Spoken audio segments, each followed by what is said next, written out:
Assalamualaikum warahmatullahi wabarakatuh. Di sini kami akan mempresentasikan tentang solusio plasenta, yang anggotanya terdiri dari Dian Trivena Aprilia, Diah Puspitasari, Indah Sulistioningsi.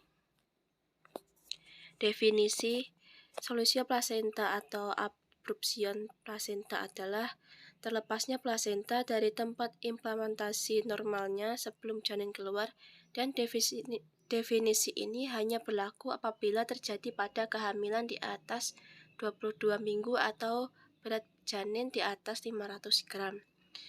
Solusio plasenta ini juga didefinisikan sebagai pemisahan prematur plasenta yang berimplantasi normal.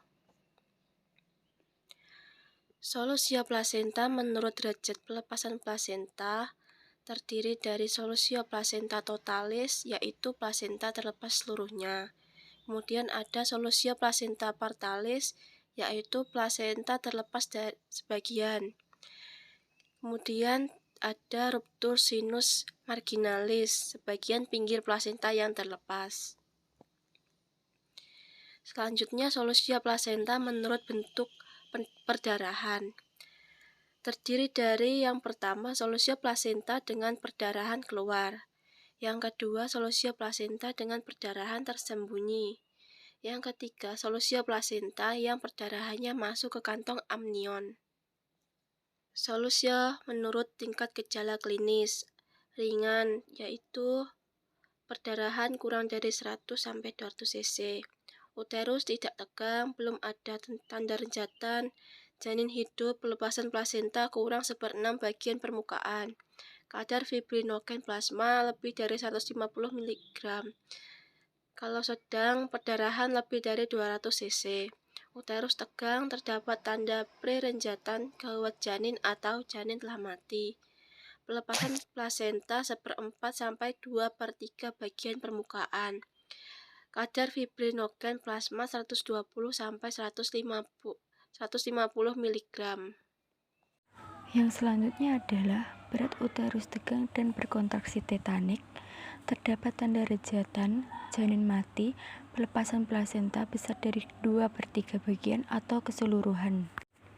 Etiologi yang pertama, faktor kardiorenovaskuler, yang kedua faktor trauma, yang ketiga faktor paritas ibu, yang keempat faktor usia ibu, yang kelima leomioma uteri, yang keenam faktor pengguna kokain, yang ketujuh faktor kebiasaan merokok, yang kedelapan riwayat solusio plasenta, yang kesembilan riwayat lain seperti anemia, malnutrisi, tekanan uterus pada vena cava inferior dikarenakan pembesaran ukuran uterus oleh adanya kehamilan dan lain-lain.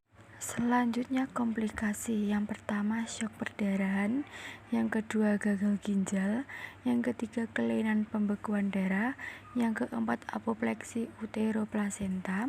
Komplikasi yang biasa terjadi pada janin, yang pertama fetal distress, yang kedua gangguan pertumbuhan atau perkembangan, yang ketiga hipoksia, yang keempat anemia, yang kelima kematian. Selanjutnya ada tanda dan gejala. Yang pertama perdarahan pervaginam, yang kedua nyeri parut, yang ketiga kontraksi uterus, yang keempat nyeri tekan. Tanda dan gejala solusio plasenta bisa bervariasi dari satu pasien ke pasien lainnya. Kemudian adalah penata laksanaan. Pasien atau ibu dirawat di rumah sakit, istirahat baring, dan mengukur keseimbangan cairan.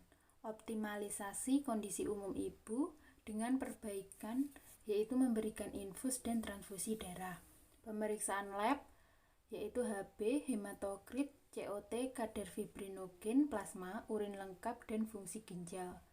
Pasien atau ibu gelisah diberikan analgetik. Terminasi kehamilan, yaitu persalinan segera, pervaginam, atau section caesaria. Tujuannya untuk menyelamatkan nyawa janin, dan dengan lahirnya plasenta, bertujuan agar dapat menghentikan perdarahan. Selanjutnya, bila terjadi pembekuan darah atau COT lebih dari 30 menit, diberikan darah segar dalam jumlah besar dan bila perlu fibrinogen dengan monitoring berkala pemeriksaan COT dan HB untuk mengurangi tekanan intrauterin yang dapat menyebabkan nekrosis ginjal atau refleks uteroginjal. Selaput ketuban segera dipecahkan. Kemudian yang perlu diketahui bidan yaitu penanganan di tempat pelayanan kesehatan tingkat dasar, yaitu mengatasi shock atau pre-shock dan mempersiapkan rujukan sebaik-baiknya dan secepat-cepatnya. Mengingat komplikasi yang dapat terjadi yaitu perdarahan banyak dan shock berat hingga kematian, atoniauteri, kelainan pembekuan darah dan oliguria. Maka sikap paling utama dari bidan dalam menghadapi solusi. Tujuannya yaitu mencegah kematian ibu, menghentikan sumber perdarahan, dan jika janin masih hidup, mempertahankan dan mengusahakan janin lahir hidup. Terima kasih, sekian presentasi dari kami. Ada kurang lebihnya kami meminta maaf. Wassalamualaikum warahmatullahi wabarakatuh.